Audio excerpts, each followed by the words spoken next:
So this is the first official podcast for this channel.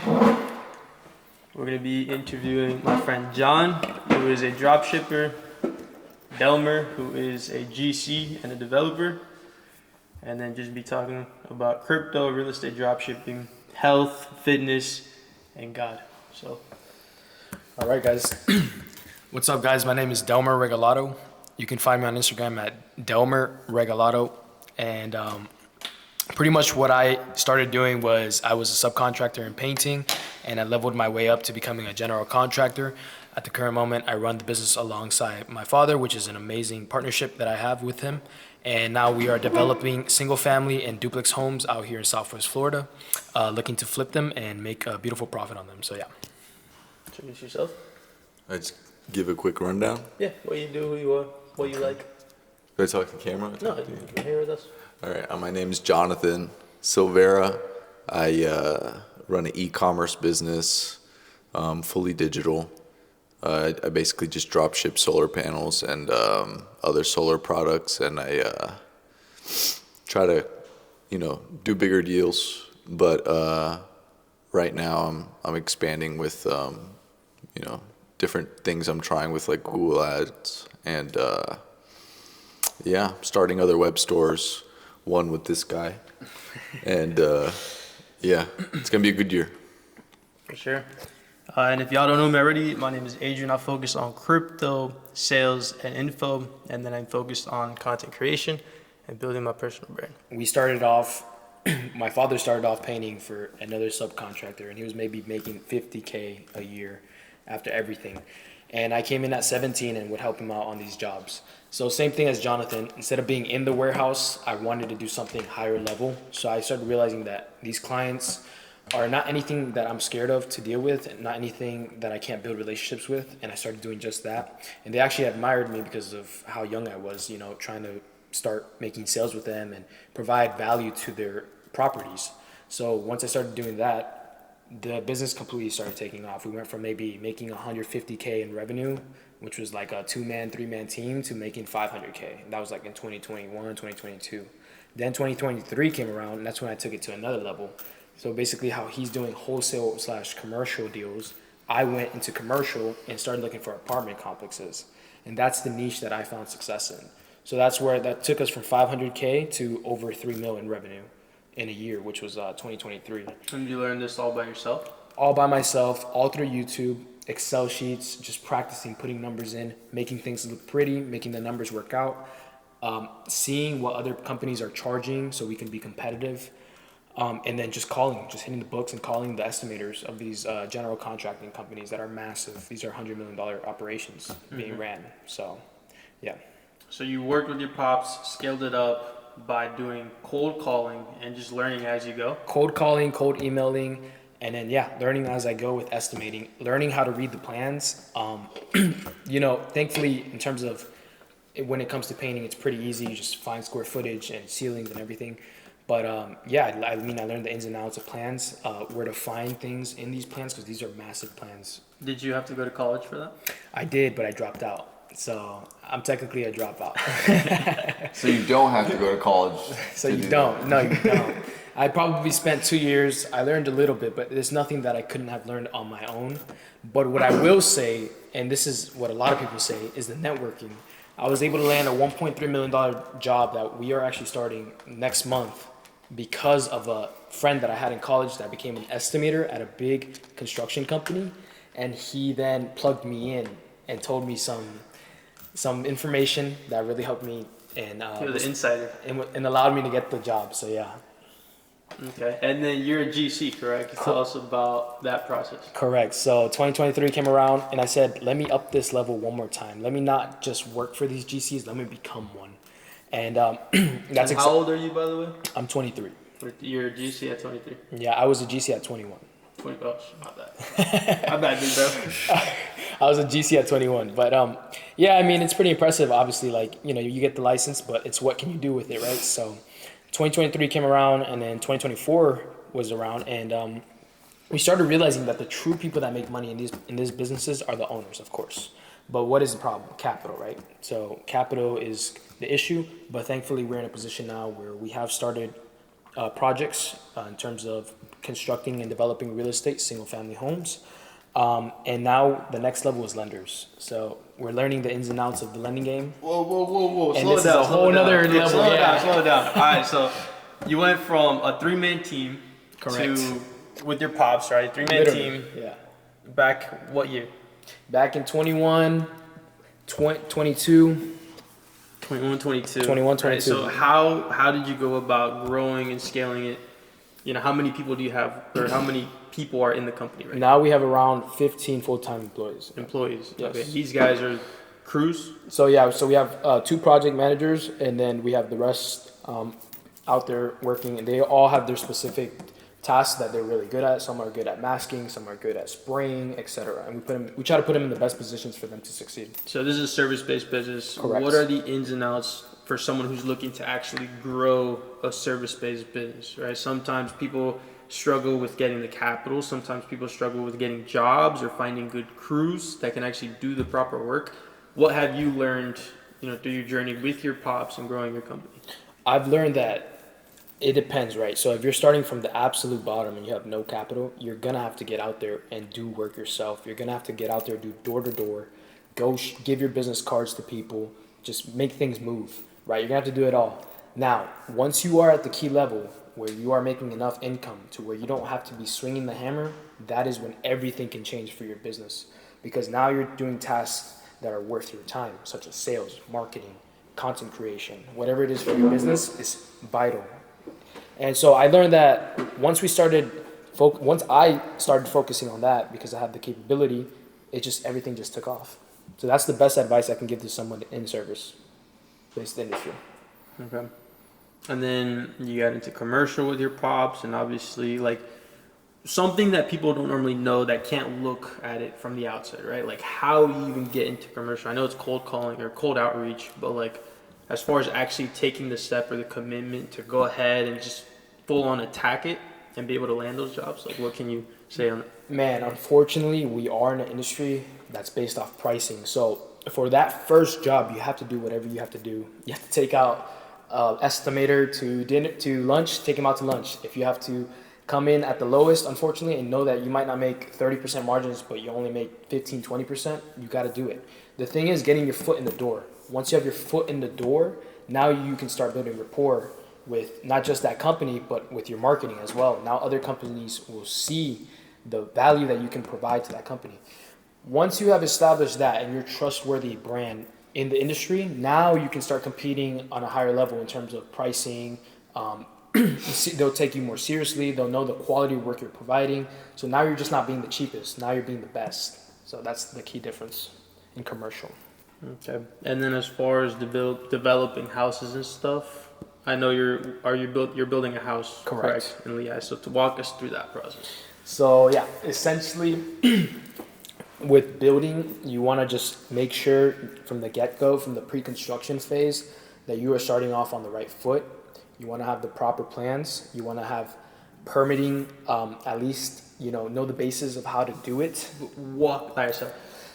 Talk to me like as if I'm brand new. If you want it brand new, right? Like I'm a newbie. I want to get into like buying land and actually building. Like, how do I? Okay, It's not like we're just boys talking. All right, let's start off with the land, right? So first things first, you're gonna want to go and find a land that's not in a non-flood zone or non-wetland, because that will cost you a lot of money if you pick the wrong land. So go look at these lots, check how elevated they are compared to the road, check how bushy they are, how many trees there is, etc. Keep that in mind for your budget, right? So and on average, like, how much of a budget? in Lehigh Acres, Florida at the moment.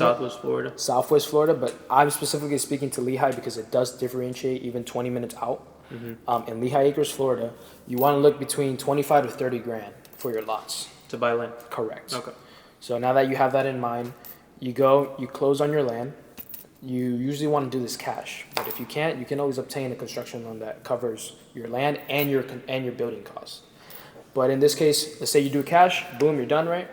Now you go do a survey. You get a survey done on your piece of land, and then you go pull out your architectural plans. So I have a beautiful company out of Naples that has some pre-designed plans, really nice, really beautiful homes. and I'm looking to do anywhere between 17 to 1,800 square feet. Why? Because I'm not trying to sell the cheapest houses, but I'm not also trying to be the most expensive. You want to be competitive. Correct. Because there's a lot of people building really cheap houses, so you have a bigger competition in that area. But you also, not everybody qualifies for a $450,000 loan. Mm-hmm. So now you also have less buyers here. You want to be right in the middle. So that's kind of where I'm at right now. Once you have your plans, then I found this beautiful trick that not a lot of people know about in terms of my county. It can be done in your county as well. Go through a private plan provider. Why? Permitting takes 3 to 4 months. It's really slow. But if you go through private plan provider, this private company will review your plans and everything, and they'll submit it on your behalf. Now, the county has, I think, a month and a half or less to get your plans approved and checked. And quicker. I'm assuming you have to pay for that service, correct? Yes, it's only $1,500. But they also have to take on your inspections now too. So they have to do private inspections for every phase of the construction and build. So what are the steps, right? You buy the land, like from A to Z. Yeah. Like what are the steps? Yeah, so like I said, buy land, proper land, get your pre-construction designs and everything done. And then once you do have the permit, get going. You're gonna have to clear that lot. Well, you should already have it cleared. Backfill it, get nice foundation done on that land. Everything from your underground plumbing, your if you're gonna do electrical work as well, get your electrical done. And do you know, like, did you study like plumbing, electrical work, or like what do you do? Absolutely not. You do not need to know everything in this business. You need to know how to manage people in this business. You need to know how to manage people. You need to know how to negotiate, and you need to know how to plan. That's pretty much the 3 basic things that are a must. Or if you want to build and you don't want to do that, just hire his company and he'll build it for you. You can do that too, pretty easy. That's it. So you're subbing out all these contractors, pretty much. Absolutely. It's impossible to know everything in construction. That's like telling a tech engineer, know every single piece of line of code on every single software. Like, it's impossible. You just want to be able to find out 3 subs per trade and be able to communicate well with them and see who maybe not is the cheapest, but who's fairly priced and does the best work. That's what I found out. I can give you an example. I've had a roofer. Unfortunately, he was the cheapest, and we went with him. And not the best quality work, unresponsive at times, very slow.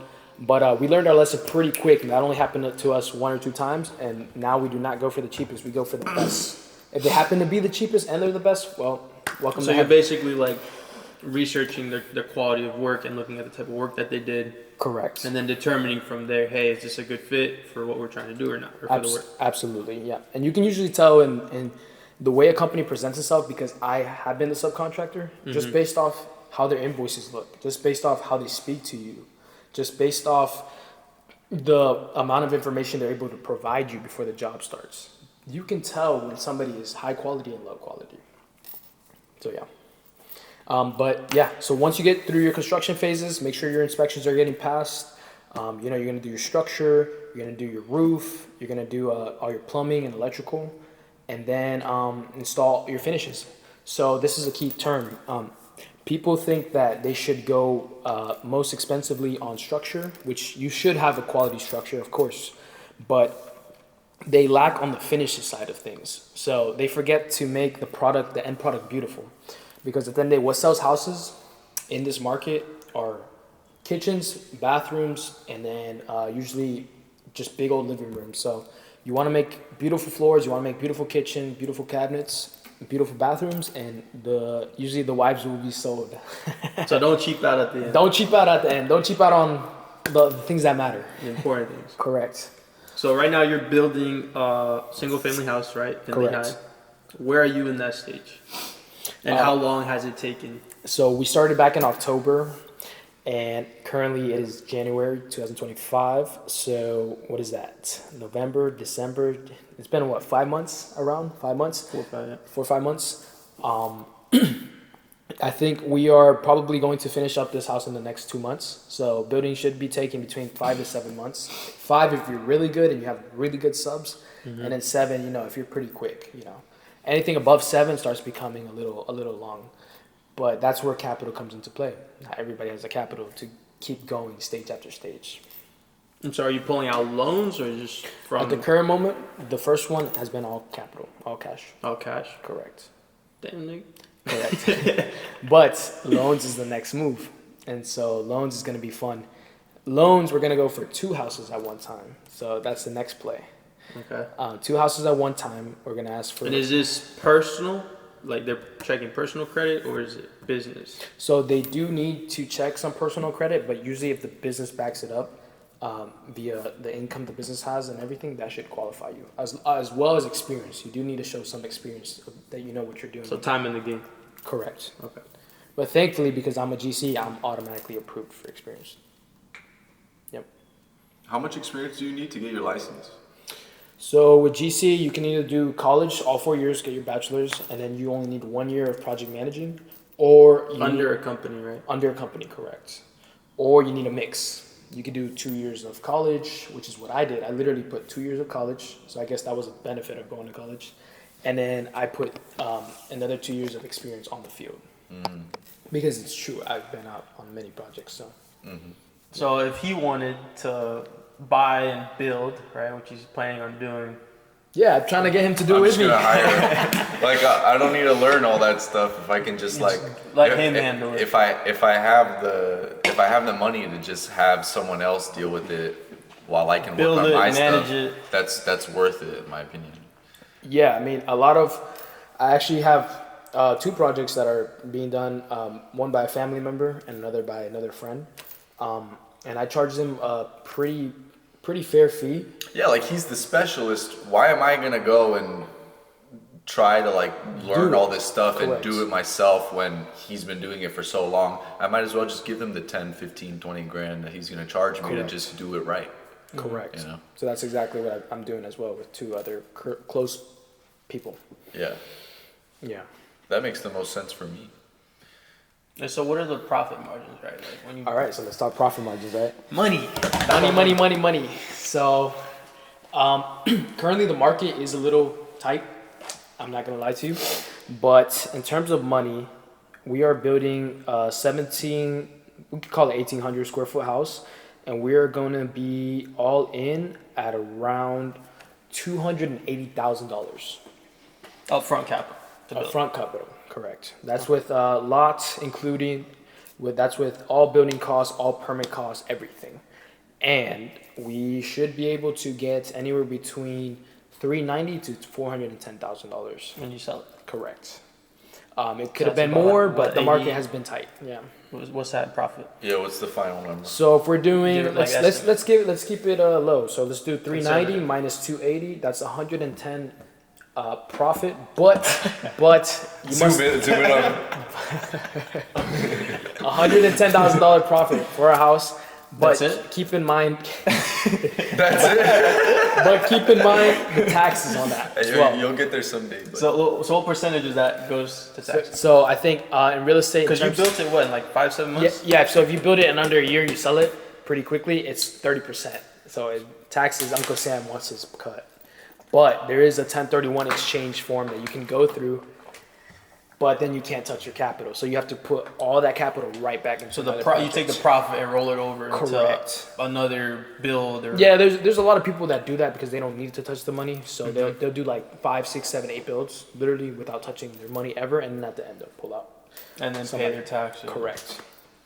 So yeah, it's a whole nother game. Yeah, but they have to pay their taxes on all the builds, right? Or is it just the final amount? It's the final amount of profit they made. But think about it, it's accumulating. Yeah, so all their builds. Essentially, I mean, no, because it becomes longer than a year. So Oh, 'Cause you're rolling it over. Correct. So the capital gains is less. it's less. Exactly. So it That goes makes from sense. what, 30%? I've heard it goes down to 25, 20. I've heard different numbers. Yeah, that It could save you varies. tens of thousands of dollars. It varies as well as your personal income because I think it depends on how you're taxed as well. Okay. So yeah, but this is why you hire good CPAs. But it's good information to know. Like I said, I'm young. I'm learning everything. I'm just dissecting this business, and I love it. Real estate development is. You're learning so by beautiful. yourself, or you have like someone that's helping you? I'm learn on- going through pretty much self-taught. To be honest with you, everything's on YouTube, just like he said. Everything's on YouTube, guys. You hear that? Everything is on YouTube. There's no excuses, man. There's no excuses. Now, I will say there is value in courses, right? Because courses lay out the framework for you. They speed up the process. Correct. That's about it. But if you're willing, if you have time, which most of you guys do, unless you guys are just out here already killing the game, if you have time, put in the time, guys. Like, come on, you guys can do it. So I want to speak on crypto. We'll do like how we got into crypto and then the meme coin shit. Even crypto, man. Like I learned everything I know on crypto about on YouTube. Like so many people asking, "Oh, teach me what you do, bro. Teach me how to do it." I'm like, bro, just watch a couple videos and see if you like it. So for anyone who doesn't know, we went to Colombia. We did a Passport Bros trip to Colombia in November. It was this guy's first time getting into meme coins. And how much did you? I don't want to say. That's great. I mean, where are you posting this? YouTube. You're putting the whole thing? The whole podcast. Unedited? No, Edited. No, I'll edit some of that, but I mean, I want to keep it like raw. Should I just say it? Like, should I tell? Estimate. Oh Well, my God. it's up to you. I'll. You don't have to say the exact number. I'm thinking if I should say the exact number. Like, I, mean, I got Would there be 300 any- 20 to 30 grand. I have like 300 subs, bro. Like, Who cares, bro? all right, I'll share like one of my biggest plays. okay. All right. But dude, It was insane. it was so crazy. It was so crazy. Well, how much did you put in that play? Like, what play was it? How much did you put I in put one soul. Soul was like $250 at the time. at the time? Okay. And it was like, but- how long did it take? Oh my gosh, man. So I put in one soul at the time. It was a coin. Should I say the coin? Yeah. It was a Rismus. coin called Rismus. Yeah. Rismus, like Christmas, but Rismus. And I got in at like 50K market cap. Someone in our group chat called it out. And I was like, hey, I mean, it's November. Christmas is coming up. This is stupid enough to work or like run. So I was like, what's $250? Throw 250. And I didn't know that I was going to spend my whole entire day trading that coin. I ended up making a stupid amount of money. Like, I'll just say I made like 25 grand off of that one coin. That was your first play, right? Yeah. Yeah. And Yeah. You're 100. it was in this, what was it, like a week and a half, 2 weeks almost? Yeah, it kept running for like a week. Like, no, it was like 3 days. It was only like 3 days. It kept running for like 3 days, and then it dumped. But So Rismus, the reason why Rismus kind of pumped was because one, it had the whole Riz. It's funny, people know about Riz and the whole fucking meat, or excuse my language, but like people make videos that are cringy or funny or whatever. And then we had Christmas, right? And then you had a strong community behind it, pushing it, shilling it, marketing it on X and TikTok.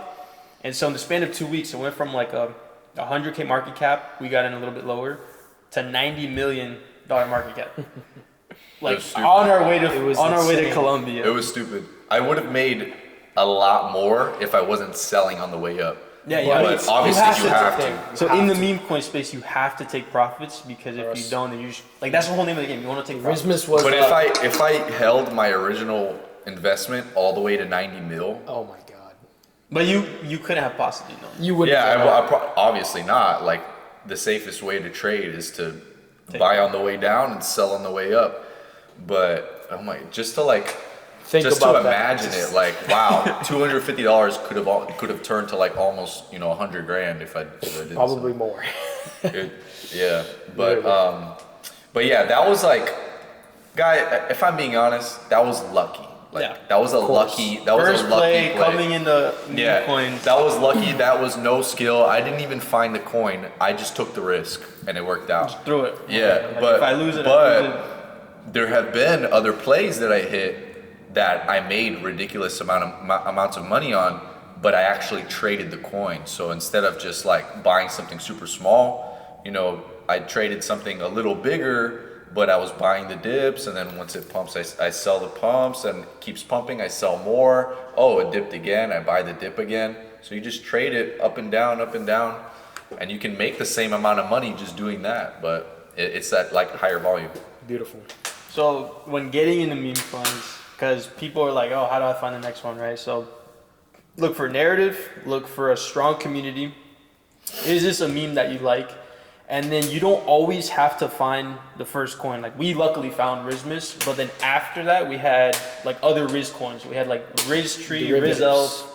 Yeah, derivatives or spin-offs, right? Yep. And so we got into those early. And like I said, you don't have to find the first one, but you can always find the spin-offs or the second one. Yeah, it's a hack. Once you find a coin that like runs to oblivion, it just runs like crazy, you want to be the first in the coins that are like spin-offs. Yeah. So I look for meta narrative. I know the recent ones, we had like fart coin that popped off, and then we got into piss coin, queef coin, fat coin, Stink coin. yeah, like all these fucking spin-offs. So Yeah, with Stink coin, I got in at 60K market cap, and I sold at like 120K, so 2x. and it ran to $5 million, bro. No, That was like my biggest. think- that was I my think- biggest flop, bro. If I didn't sell, bro, oh my gosh, it would have been crazy. These guys are insane. So I have a little bit of a different approach to meme coins. I have done what they've done. I have thankfully made some money. I came out alive in the casino. It's addicting though. I try to at least play some odds in my favor. So the way I do it is I'll go for a meme coin that's been out for months, that's been established and has had a crazy run up in the past, maybe 50, 60, 70, 80 mil, and is on a 90, 80% pullback. And if there's still community around and there's still some volume there, I typically like to go in with size. So I don't like to play these little $400 gambles. They work out sometimes they don't. I like to go in with 10 to 15 grand on these plays. And so currently at the moment, there's a lot of opportunities that I'm seeing. Tell them, because you had... My biggest win has been from a coin called Aura. I'm sure you guys know what the word Aura means. So my thesis basically was, hey, this is kind of like Mog coin, where like there's like a very popular word that's not dying anytime soon, and this thing had ran up to 70 mil and was back at $5 million. So I put in 15K at around $8 to $9 million market cap, and it ran back up to 45 mil. So yeah, How much? I made what's 90 minus 15? 75 grand. 75 grand. Yep. But did you sell all at once? No. So after, so and guys, that wasn't just like overnight though. That took like 3 months. I was literally, my 15 grand was down to like 8K at one Like point. no one has, like this guy diamond handed it, dude. Like no one has the balls enough to like have conviction for 3 months and just stay in a coin that you actually believe in. People aren't patient enough, man. But patience wins in this game as long as you're making the right bets, right?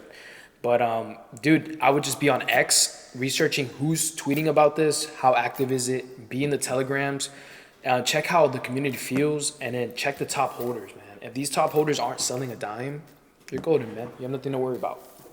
And how did we get into crypto? How did we all meet? Because this guy had on Instagram through mutuals or whatever. I followed him. He followed me back.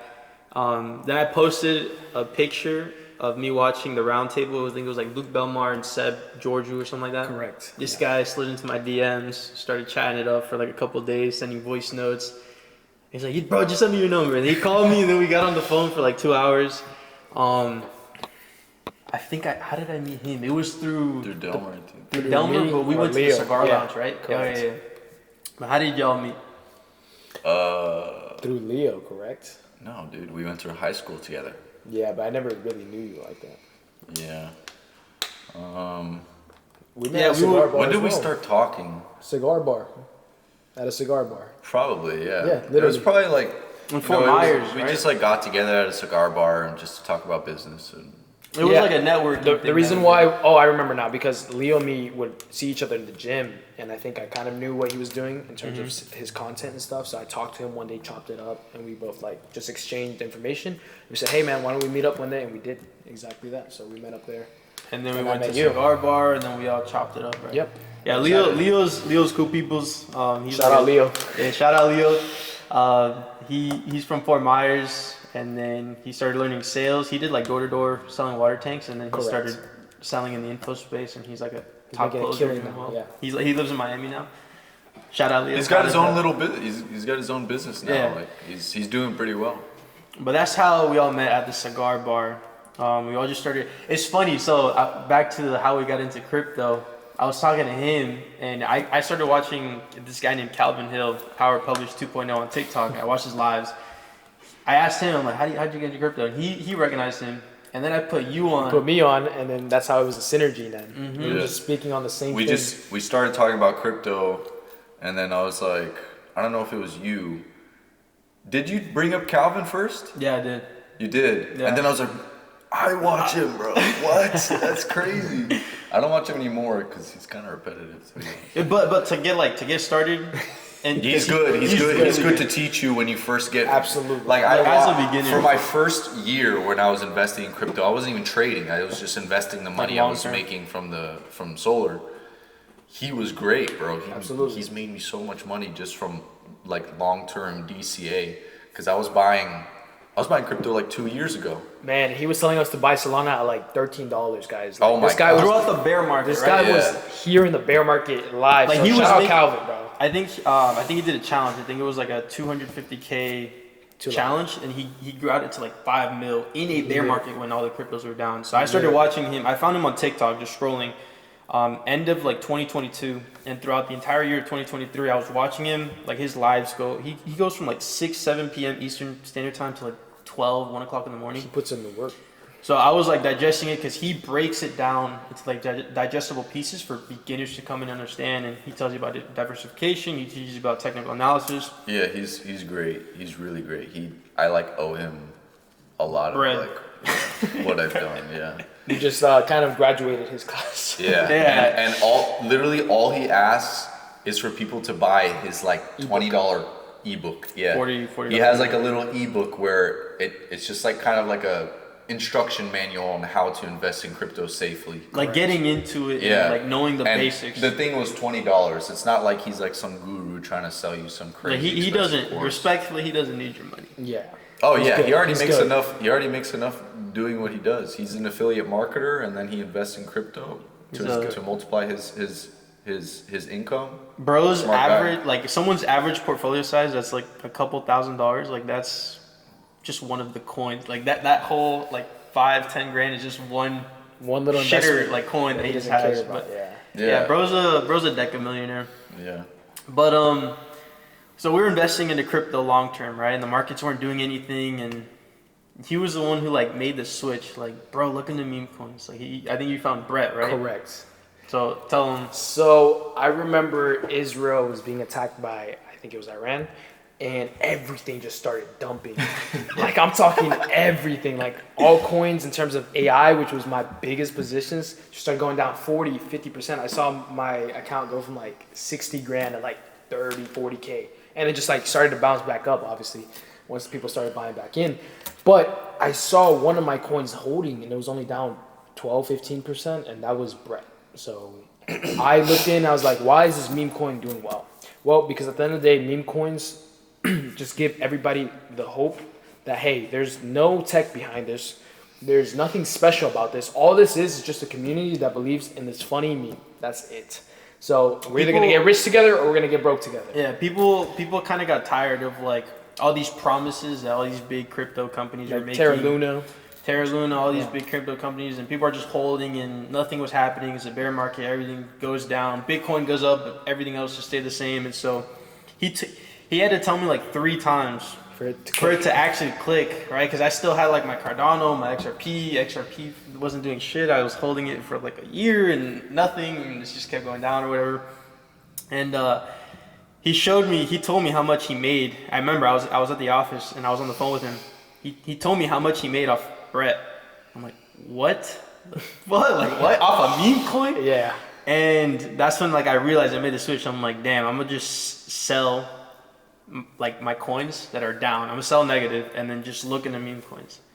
And so that's when we all started like looking into it. We were trying to convince him. He's like, no, I was just about to say that they try to convince me Try to take sell him to my the stuff. dark side. I was like, no, like why would I sell my stuff that's gonna pump in a couple months? Like it makes no sense. And now his best play has been Brett. In terms of your long-term portfolio. Okay, so I will say I was invested in some like old ass coin called Quant, and it was just flatlining, didn't do anything, and I was like sold this dream by Calvin by Calvin Hill, that it was gonna be like one of the top like It's working with every ISO 2022 coins, and so I went heavy on it. I put a couple $1,000s in it, but you know, it wasn't even going down. It would just go down and pump a little bit, and so it was just flatlining, and it did that for like a whole year. I got so pissed off, I just sold it all and put it all into Brett because Brett was down at the time, and I was like, bro, I mean. It made sense why that specific meme coin was gonna do well, and it was a bigger meme coin too, so it was less risky. It's not like I'm investing into some little like $1 million shitter. Like I'm investing into something that's like hundreds of millions. Like it's really hard for something like that to just dump on you. Yeah, to get rugged. So I sold all my quant at like break even, put it into Brett, and now it's like one of my biggest plays. And the reason why Brett did well is because it had a KOL behind it, which is a key opinion leader, and that's someone who's a big influencer in the crypto space. He's Anon, which is like anonymous. He's not, people don't know his like actual identity. And so he'll shill it, and then he'll like, all his followers will buy it, and then, you know, you have a community, and they're like, oh, Brett, it's making me so much money. Shout out Crash. Yeah, Crash on X. But yeah, from there, we're like, let's go look into more meme coins. I don't know, it just kind of developed rabbit into, hole. yeah, like I want to learn it. I want to learn the Solana ecosystem. I want to learn how to, you know, trade and all that. And I never tell anybody to invest into meme coins. No. If you're a beginner, bro, like you're gonna lose. Like you're expecting. I've lost a lot of money investing into meme coins. Me too. I've lost thousands of dollars investing in meme coins. It's risky. Yeah. So like, anyone who gets into crypto, not unless you make the coin. So okay, so when we went to Colombia, I'm gonna tell. We had the bright idea, you know, everyone does when they're in the meme coins, like let's make a coin together, right? Because we got pissed off that people just kept selling us, like all these developers and stuff. And so we came up with Chill Rude, which is Chill Rudolph, because the whole chill guy narrative. And we launched it. Chill Guy was the meme. Chill Guy was the meme at the time that was popping off, and it was around Christmas, so we just combined Chill Guy and Rudolph, the red-nosed reindeer. So like the little character had like a red nose, and that's basically why it's called Chill Rudolph. Yeah. So within the span of like 24 hours, we got it up, and we went from like 0 to 200K market cap. I shouted it out to my Telegram group. And we didn't, like, honestly, bro, we didn't sell because I had to put like four sold to just make it even. I think I was like one of the top holders. They got in after us. It pumped up to like 200K market cap. We spent money on ads to boost it on Deck Screener, and then it just slowly started dying off. People were selling. I even gave people my wallet address. They saw that I never took profits and everything, and then slowly it just died out. I made money. He did. I made money. The only one. This guy dumped on us. It's kind of ironic because I feel like his own community low-key dumped on us, even though we were trying to not dump on them. So it was just like ironic. But nothing's guaranteed. I don't know. Nothing's guaranteed. Like at the end of the day, 99% of the meme coins will go to zero, and there's only a few that will make it to like mid-term market caps or like millions. I was thinking, honestly, the best way to make money with memes, in my opinion, is like, like deving projects is cool and all, but I've made the most money in the market just by trading the big boys. Yeah, that's just by trading the bigger memes. Honestly, that's the best way, because like when you develop a coin and you have like a group of people that you're putting, like you're gonna have to like trust that they don't take your profits, because if only one of them wants to sell their bag, PvP. The market, the liquidity is just it can kill the coin. So it's like, you know, and that's happened many times. We've launched many coins together, and it doesn't fail to happen. So, yeah. Yeah, and the thing with coins too is like I've seen this happen. Somebody tested it out. They tried launching the same project like 5-6 times, and I think on like the 7th time it finally took off. So it's like hit or miss. It might not even be that your project's bad or your group is bad. It just might be it's not the day for it. Maybe it just didn't gain enough traction on Pump Fund. It wasn't shown to enough eyes. Like whatever it is. It's literally trial and error. Because I like last week, I started like beginning of January, I started a one soul challenge because I made my bread off the whole Riz narrative, and then I put it into Pengu. I bought it off launch, and then that shit just dipped. And so I'm still holding it to hopefully during this Trump pump. it'll go back to break even and profit. But basically, I'm growing that. And this past week, we had like this developer who made piss coin, fart coin, and stuff like that. And then it was like, no, I don't know if you're in the chat.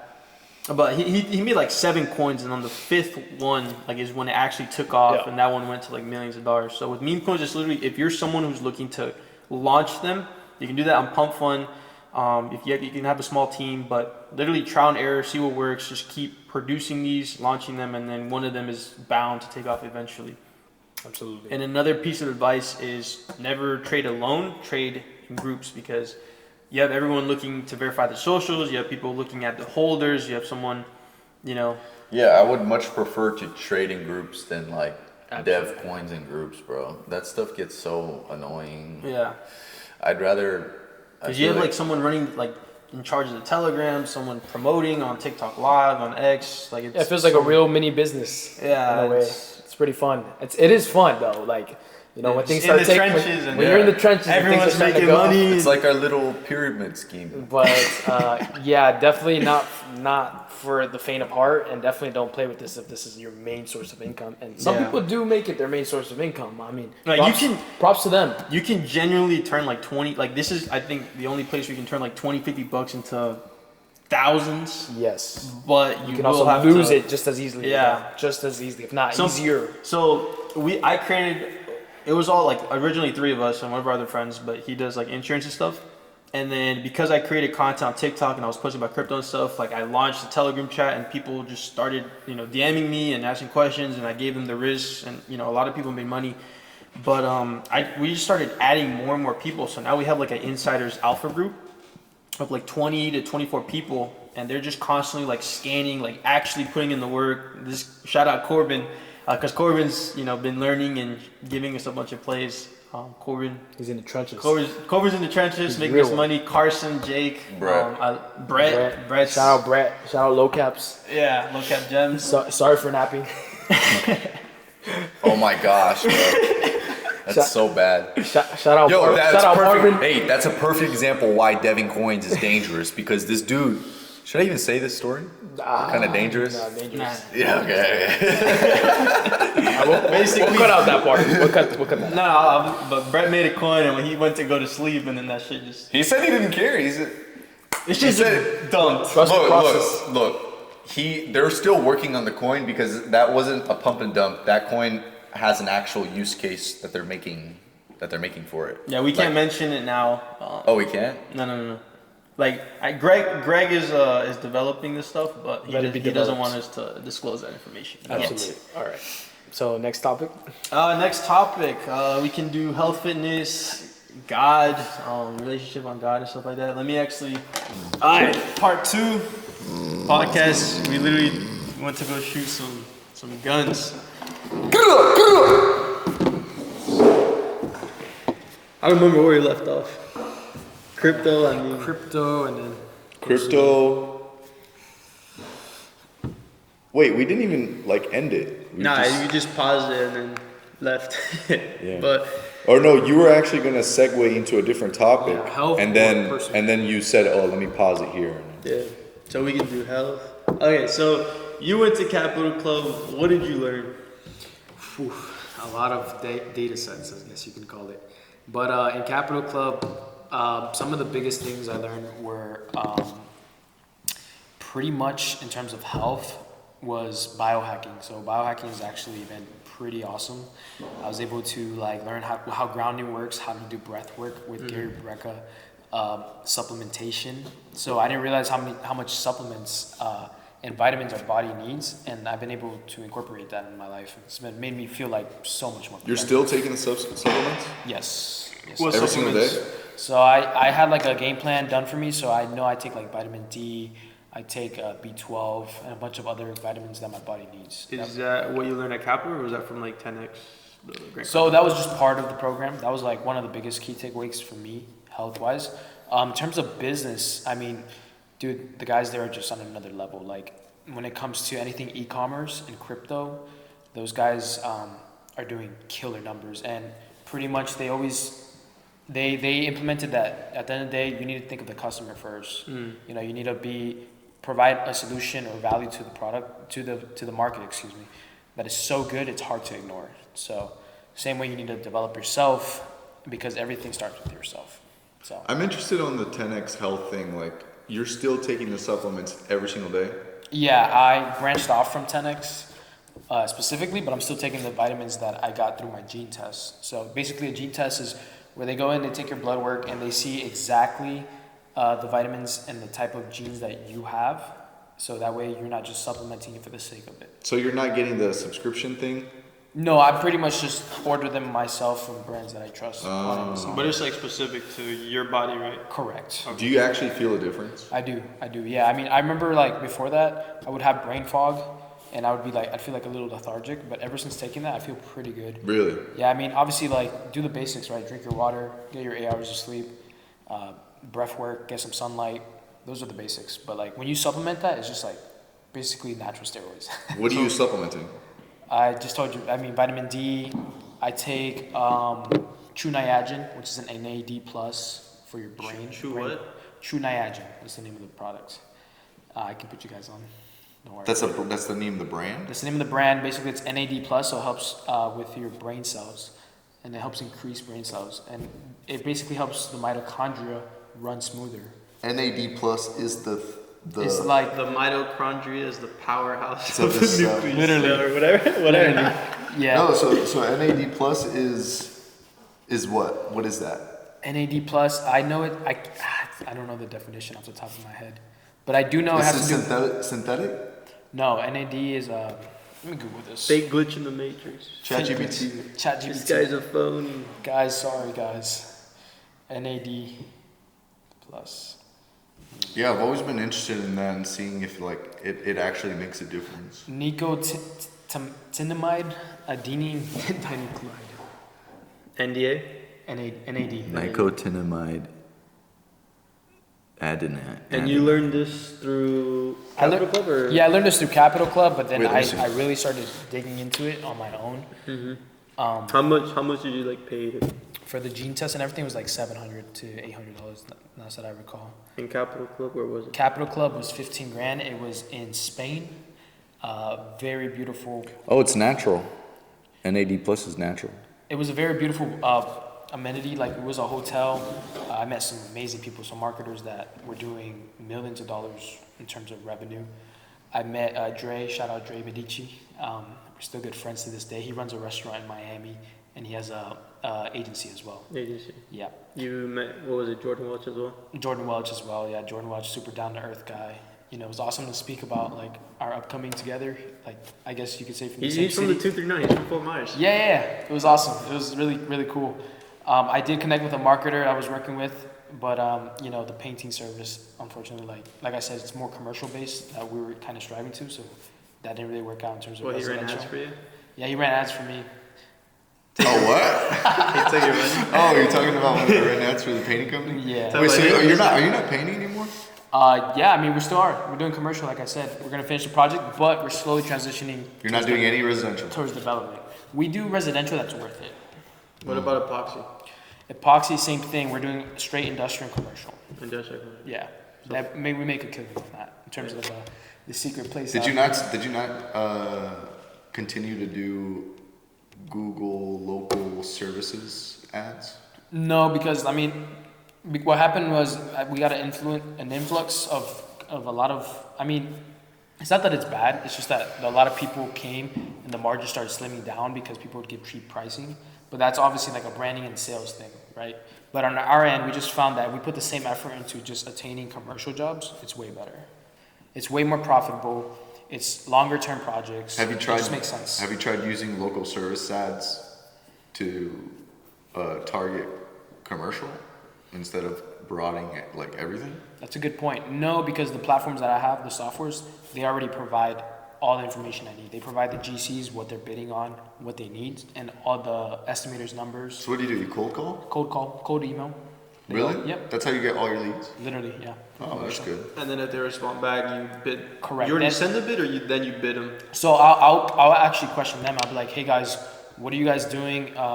Is this your project? Because sometimes they just want numbers and they just want to famoose you, submit a number to the owner, and then call it a day and waste your time.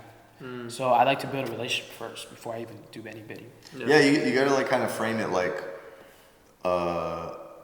you need us and I don't need you, you know? Correct. So you don't want to just like, oh, I want to quote you. It's more like, No. let me like verify you first if you're a potential client that we'd be interested in doing a service for. Correct. Reverse psychology. Yeah, literally, yeah. Yeah, correct. And like these bids take time, so you don't really want to waste too much time. So back to the supplements. So vitamin D3 and NAD plus, NAD plus. biotin. There's a couple other ones. I can't get off the top. Or like what? Magnesium? Magnesium, Fish oil. fish oil. Yeah, I do take fish oil on my own. Yes. And so like, has that affected like when you work out? Like, have you seen any? Yeah, I mean overall, just like more clarity in the mind and energy. Honestly, is the two biggest thing. And then plus I do a lot of caffeine throughout the day too. So I'm like on non-stop. Pretty much. I'll work from 8 to 8, no problem, pretty much. So, why the pills though? Why don't you just drink coffee or something? Why do you take caffeine pills? Bro, why are you exposing me? What? It's not exposing. I don't do that really often. I mean, I That's see. if I want a convenient way of caffeine. The way I see it is that it would be a good idea because you're not drinking All like the- coffee, that your and liver sometimes needs. you get like Sugar. bad stuff in coffee where you know, stomach, I don't know. your teeth. Like some people can't deal with drinking black coffee, so if you have a pill, like Yeah, that's all you need. You get the supplement you need. Yeah. Yeah, pretty much. But, I'm honestly thinking about getting it because But how do you guys feel about health in terms of like as an entrepreneur or an upcoming entrepreneur? What's your It's an thoughts? important factor into like how well you do business, right? Because you want to keep yourself in shape. Obviously, it helps with your mind, helps with focus and discipline, right? To have it, to be able to actually go to the gym consistently, and whatever you do in one area of your life, it translates into like every other aspect of your life, whether it's relationship, business. Absolutely, I agree. I mean, a lot of people sacrifice relationships and health when they're in business, but like I feel like it's so. Can I say something controversial? Ironic. It's so ironic. Bush did 9/11.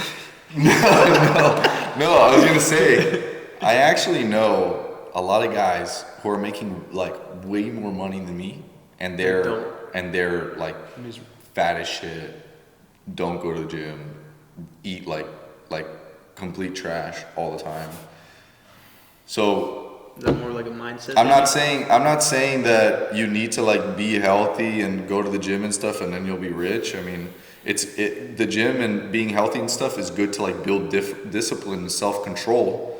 But I've met guys who like just the way they are, they don't really hit the gym and they don't eat super lean and they're making millions of dollars. So, but like these guys are like hungry. These guys are like smart. Yeah. I don't want to keep cursing, but they're smart. They're like really smart. So I don't know. I feel like a lot of like the social media likes to push like You need to be in the gym. yeah, like you want to make $1 million, you need to be in the gym. No. Yeah, but that's like another aspect of life you need to focus on. But like in terms of making money, you don't have to like Be fit. super fit and like eat super lean to make millions of dollars. Because just firsthand, I've seen people. Yeah, the Bible says that your body's your temple. Your body is like a vessel for your spirit, for the Holy Spirit. So you need to take good care of it. Gluttony is one of the is a sin that the Bible talks about. Addiction, you know, so overeating, getting addicted to sugars, getting addicted to all these like processed stuff. It's actual addiction. Sugar is more addicting than cocaine. Really? Yeah, bro, and it's legal. So, yeah, I mean, you're not. This is also might sound controversial, but like if you're a Christian and you're like obese, like super overweight, I feel like you're not like we said, taking care of your temple, and you also have some addictions that you need to fix. And I'm not like putting myself on a pedestal saying like, oh, I'm so high and mighty because I hit the gym and I eat good. But So basically, you're fat phobic. yes, I'm fat phobic. I'm fat phobic, everyone. Now, the way I look at it is like back to the point that you said, like you have money but you're fat, you're this. is like if as a man, especially as a man, right? As a woman as well, but as a man, if you're operating at 50-60% of your capacity, why not strive to be 80, 90, even 100% of your potential, right? And that includes your body. That includes your body, your mind. I'm talking about like the influencers on social media saying like, you know, if you want to be a millionaire, you got to go hit the gym. It's like, yeah, I mean, that's another area of your life you can improve, but you know, it's a balance because I see a lot of gym heads that are broke. So yeah, look. Let me give you a perfect example. If I, or a hypothetical, I mean, if I was like dead broke and I needed money, but I was also fat, I wouldn't start hitting the gym like crazy and taking care, like I would get a business. Get a business going. I would get a business where I'm like, oh wow, like I'm making more money where I can have more time to go and take care of my fitness more, take care of my body more. You get what I'm saying? Yeah. So like, if I was fat and broke and depressed, I mean, if I was depressed, I would hit the gym first. Yeah, and a loser. No, but if I was fat and broke and I needed money, I wouldn't start going to the gym. I would start building my business, you know? Absolutely. And then focus on fitness later. Yeah, it's just pillars of life that you have to go through. And like you have to prioritize certain pillars that then allow you access to other. But if you're depressed, if you're broke and depressed, then I think hitting the gym first would help you get out of that like depressed mind state, and then you're in the right mind state to make money. Correct. Yeah, because some people are like fat, but they don't really care. They don't care about the fitness stuff. They're just hungry for money, and they make it, they bro. Succeed, They're like millionaires in a couple of years. So, yeah, is depression real? You're gonna trigger a lot of people. Feeling depressed is real. The chemicals that shoot off in your body when you feel depressed are real. Well, I think when you go through like struggle, doesn't it release cortisol, stress, yeah, all these things that makes you feel good, right? Yeah, it all has to do with frequency though, right? So do you guys believe in the medical diagnosis that people that have depression have a chemical imbalance in their brain? No, I think, I don't know. I think we're talking about this earlier. I just said this, right? So chemicals, right? You feel the chemicals are real because yes, your cortisol levels literally go up. The more stress you take on, the sadder you are, etc. That's what they're studying, but they don't realize the root of what's causing the chemical imbalance in the first place, you know? Mm-hmm. So they're not getting to the source. What's the source? As a man, maybe you're not working out. Maybe you're not keeping your relationship in check. Maybe you don't even have a goal to aim towards. Of course you're gonna feel depressed. You're gonna feel lost. You're not lonely. doing anything. Yeah. So you got to get up and do shit. You know. Yeah. So stress, like from what I heard, was like stress also can come from you putting off shit that you know you're supposed to be doing. Yeah, procrastinating. Like, we're all human. Haven't you guys like procrastinated on something and then felt that guilt? Yeah, like, dang, I should be doing this. I should be working, but I was playing video games. Exactly. I should be doing this. Now you're sad. That if you keep accumulating that. And just building up that giant snowball, it gets so big that you just feel like ass all the time. And like with the back to the depression point, like I feel like if you're too busy working on shit, like you don't have time to actually like sit and be depressed because you're too busy. Yeah, that too. Getting stuff done. Yeah, Delmer made a good point today. He was like, you said it in the car. You were like, what'd you say? You said, oh, the way you get out of depression is just by doing stuff. Just do stuff. Yeah. And what I mean by that, everybody in their own mind is literally in their own universe. So if you're just stuck in there and you're not doing anything, guess what? Of course you're gonna be lonely and sad. But if you get out of that and you start using this thing we have in between our two eyes for good, guess what? Now you can build anything you want in your life. Bro, I was reading Think and Grow Rich again. It's my second time reading it. I finished it last week.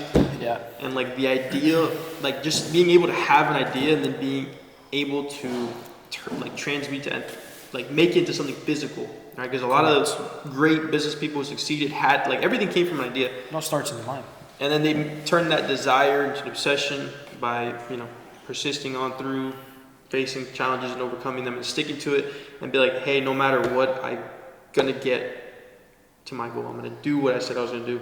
And sometimes it may take months, years, but just having an idea and being able to actually turn that into like a reality, and that's also dives into like the power of like manifestation. Like, what do I see? What is it that I actually want to achieve? And then just developing a plan and attaining it no matter what. Yeah. Agreed. Yep. God, I'm about to get theological here, but God, the Bible says that God created us in His image, and what I take that to mean is that we have the power, like God. I'm not saying that we are God, we're creation, but we have the power, like God, to make choices, to make decisions, good decisions or bad decisions, and then we can create our life just like how God created earth. We can create our life like God in the way where we choose what to do, what we want to take action on. And that all starts with it, like on the inside, right? Because whatever, like where people are today is all from the decisions that they made in the past and whatever they have on the inside. So as long as you make the change within yourself, then it slowly starts changing everything on the outside. Yeah. Yeah, we got a little motivational there for a little bit. I love it, guys. I mean, that's where it all starts. You can't do anything in life without first eternally looking into yourself. And changing, because if Changing. nothing changes, then Nothing nothing changes. Exactly. Literally. Anything you're not changing, you're choosing. Can I get an amen? Amen. Man. That's funny. But yeah, So if you guys want one-on-one coaching, go ahead and click the link down. You want to make 2025 your year, change it. so yeah, what are you guys' biggest goals for this year? My biggest goal is to lock in on trading for futures, crypto. I want to make it, I want to read more books because last year I was slacking, bro. So I want to make it a goal to read one book a week. And I cop some at like Barnes and Nobles about negotiation, sales. Solid. I picked up The Lords of Money, which talks about like the Federal Reserve and how their effects affect the U.S. economy and stuff like that. Read that. I want to be better shape, like actually put on more weight and just be more cut, and then grow my personal brand. And I'm gonna do that by.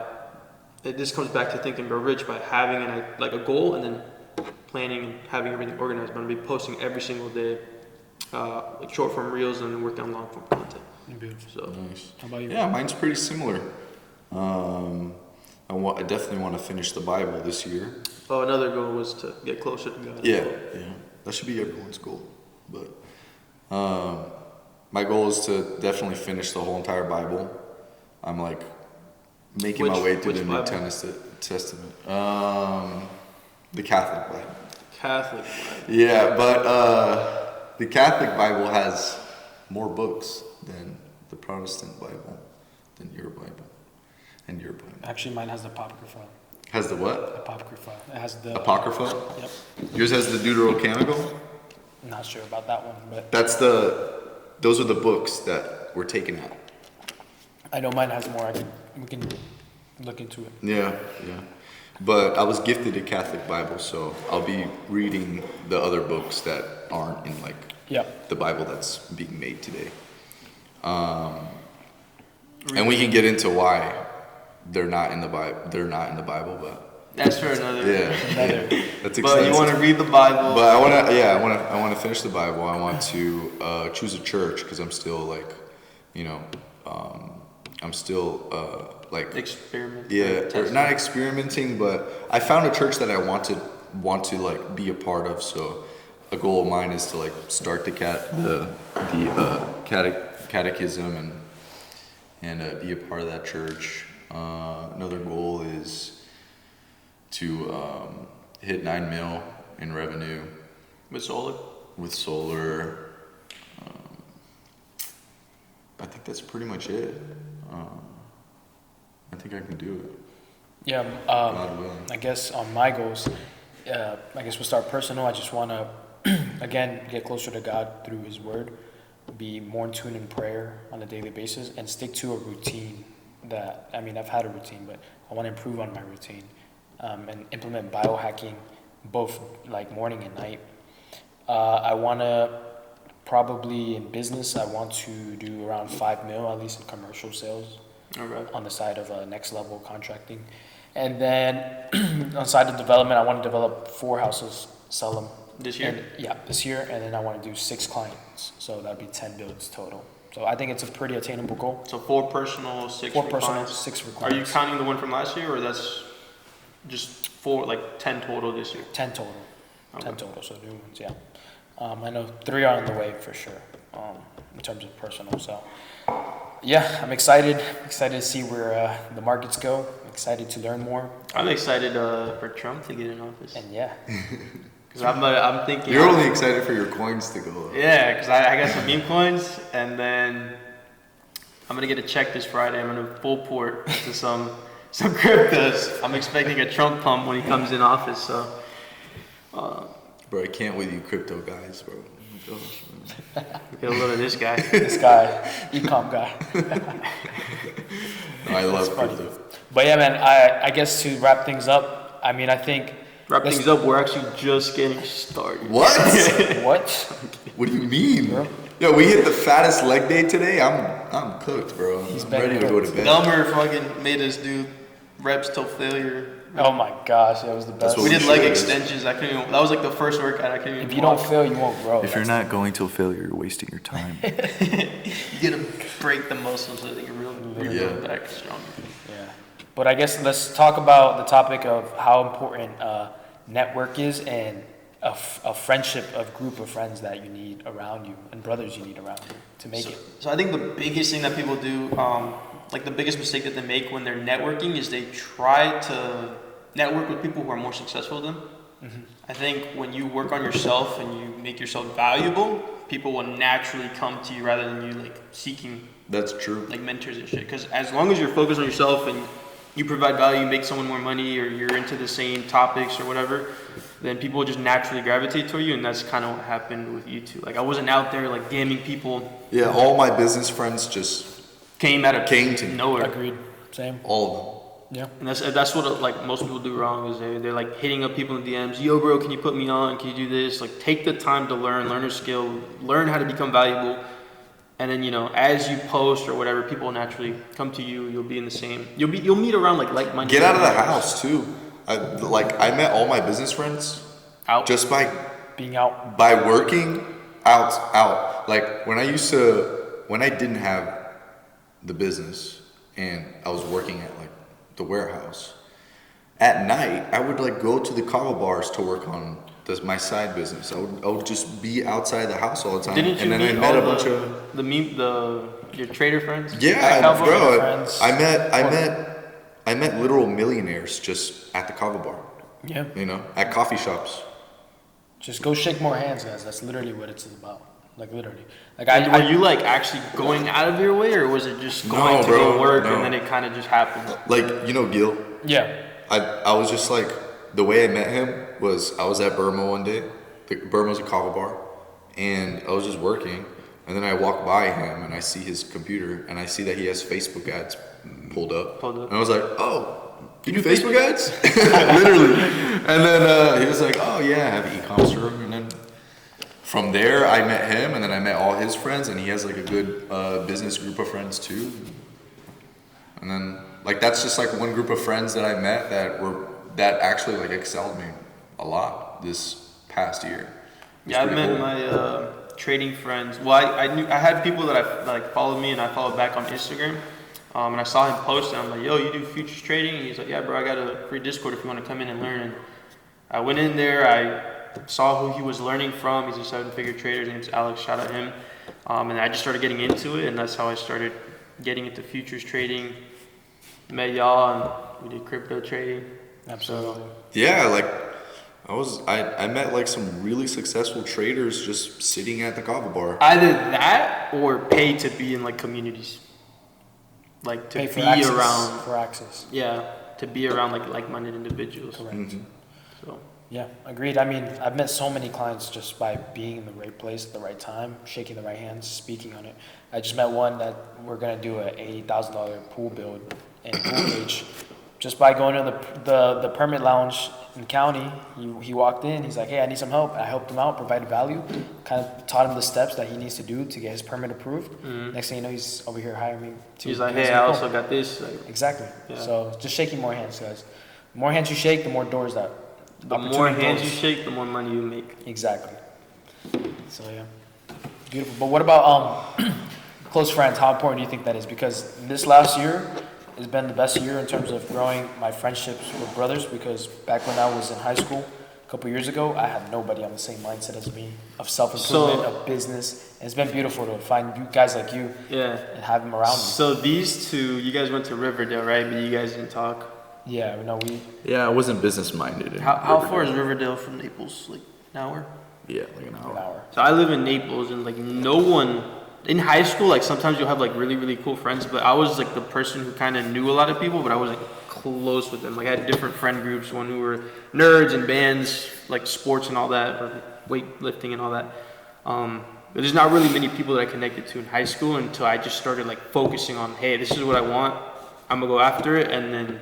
Because in high school, there's not really like a lot of guys that are in that mentality of like trying to, get out and be an entrepreneur. I feel like that's more like when people graduate, after they graduate. Because it's not the real world. That's why. Like it's just like its own little most world. of the, because like you're also forgetting the fact that we're like indoctrinated in high school to like, hey, what are you gonna major in? What are you gonna major in? So like most kids are thinking about college instead of running their actual business. Correct. Like I was one of them. I was like told, you need to go to college. You need to go to college. Not only by the school, but my parents too. So I ended up going to college, and then after I realized like, hey, I can actually like make money without wasting my time here, I dropped out. I knew college wasn't for me. So I just I had straight A's and B's. I didn't apply for anything because I already from the get go I'm like, I'm not gonna go to college. Yeah. I feel like going to I wanted to drop out of high school, to be real. Oh my gosh. But parents didn't let me, and I graduated and just started getting into the workforce so I could learn like as much as I can in a short amount of time. Yeah. Sales was like the main thing that I went in and learned. What do you guys think the impact that travel can have, like traveling Across the globe? Mm-hmm. Man, it just opens your viewpoint on the world, right? Like you just start seeing that there's many cultures out there, many different people to talk to. That and how much money is out there. And it inspires you, absolutely. It inspires you to go bigger, right? Because you start seeing, like you said, how much money is out there, how much more you want to just explore the world and not just be in your own little bubble. So It's good to feel uncomfortable and to go see different things. So yeah. How about you? Any places you guys Same thing, yeah. planning on going this year? Europe. Europe for sure. You have a Europe summer? Yeah, I'm gonna be like visiting like 8 different countries. Nice. It's gonna be exciting. I'm gonna go away for like a whole month. Monk mode? No, bro. What? I'm gonna go there like experience. I'm gonna be working while I'm there, but I'll work like 4 or 5 hours a day and then Go see shit. Yeah. Go explore. Yeah, that's what it's about. Especially like when you can while you're young. You don't have any major responsibilities like families and stuff. It's tougher when you have family. You definitely have to settle down. But yeah, just being like basically a digital nomad like you, it's pretty lit. So segue, because you want to restart the dropshipping? Oh yeah. So digital nomad, he does dropshipping for those of you who don't know. So if you want to tell him kind of how you started, how you got into it. Right. So I do high ticket drop shipping with like solar products, like solar panels, inverters, and all that type of stuff. And I do a lot of e-commerce sales with like Google ads, and I use Shopify to run my store. But like with the Google ads, I do the e-commerce, like people can go and buy and check out off my store. But a lot of the deals I'm closing now are really high ticket, like over 150, 200K. So give us like a... Because I'm selling to like bigger solar companies, yeah.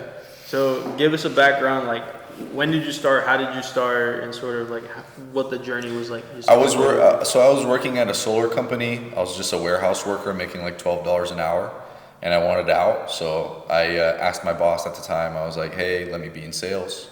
So he liked the idea just because he liked my personality, started selling, and I saw that the company didn't have a website and they just didn't have a digital presence. So I was like, I'm gonna take the opportunity. It was like a brick and mortar, right? Yeah. So I'm gonna take the opportunity to Try it. Just list the stuff on there and see how it works, because I saw a bunch of people making money with drop shipping, and I'm like, this is basically like the same thing. So I pitched the idea to him, hey, let me build you a web store, let me run ads for you.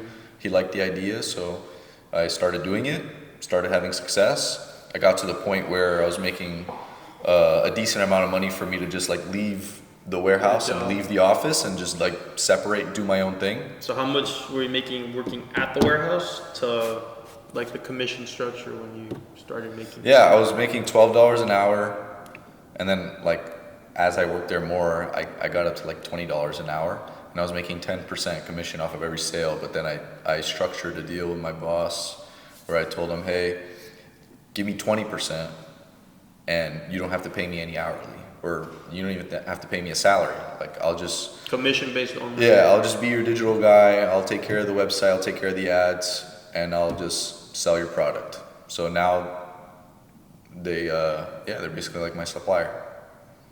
Nice. And how does that like work? Like, what do they do specifically? And they're a wholesale company, so they distribute product for the manufacturers. The manufacturer will obviously make the solar panel, and then the wholesale company will act as a distributor where they'll buy the panels from them at wholesale and then sell to the retail companies. And the retail companies are basically the dudes that like door knock trying to sell you solar at your house, and commercial builds and stuff like that. And you basically, you're like the middleman between the wholesaler and the retail retailer. company. Yeah. Okay. Yeah. So yeah, I mean, how much money you make? How much money I make? What? Look at it. I don't make anything, bro. I make minimum wage, dude. 20%, 3 mil. Do the math. No. So yeah, last year I did 3 million in revenue. It was a really good year. I tripled the amount I did the year before that, and now I'm gonna try to triple. And how did 3 mil last year? I'm gonna do 9 mil to this year. 9 mils. How did you learn to do like the drop shipping? Because a lot of people will like test products, fail, and just quit. And I just used YouTube the whole entire time. That's it. The entire time. Tested. I literally YouTubed how to build a Shopify store. I YouTubed how to run Google Ads. Any question I had, I would just YouTube, and I would get my answer. Sometimes I wouldn't get my answer in the first video or two, so I would watch more videos then. And then after you watched the videos, you just took action and tried shit? Yeah. Bro, I have a bunch of people asking me like, oh, how'd you get into it? How'd you learn? Like, who's your mentor? I'm like, dude, just like watch these videos here. That's all you need, literally. But it's not like any specific videos. It's like just put in the work to go find the YouTube videos, and you'll learn how to do it as you like try it out, you know? That's how I got started. Well, that's it. Well, that's the end of the podcast. We just came back from shooting guns at the shooting range, which is pretty fun. This guy had, what's AR-15 and a Glock 45. So how was the shooting? Strapped. It was fun. It was my first time shooting We had like rifle. 20 minutes to shoot because we kind of got there late. But it was fun. We got some good footage. And Yeah, it was really fun. We should go again. Yeah, honestly. we'll go again for sure. We'll show you guys. We'll do a shotgun or something, or a magnum. But yeah, if you guys enjoyed the podcast, stay to the end. We appreciate you. Let us know if you want another one, right, on real estate, dropshipping, crypto in general. Drop some questions, and next podcast we will answer them for you. But other than that, I will be leaving their socials in the link down below. Make sure to follow me, subscribe to the channel, and that's it. Thanks for God watching. bless, guys. Have a good one. Amen. See you.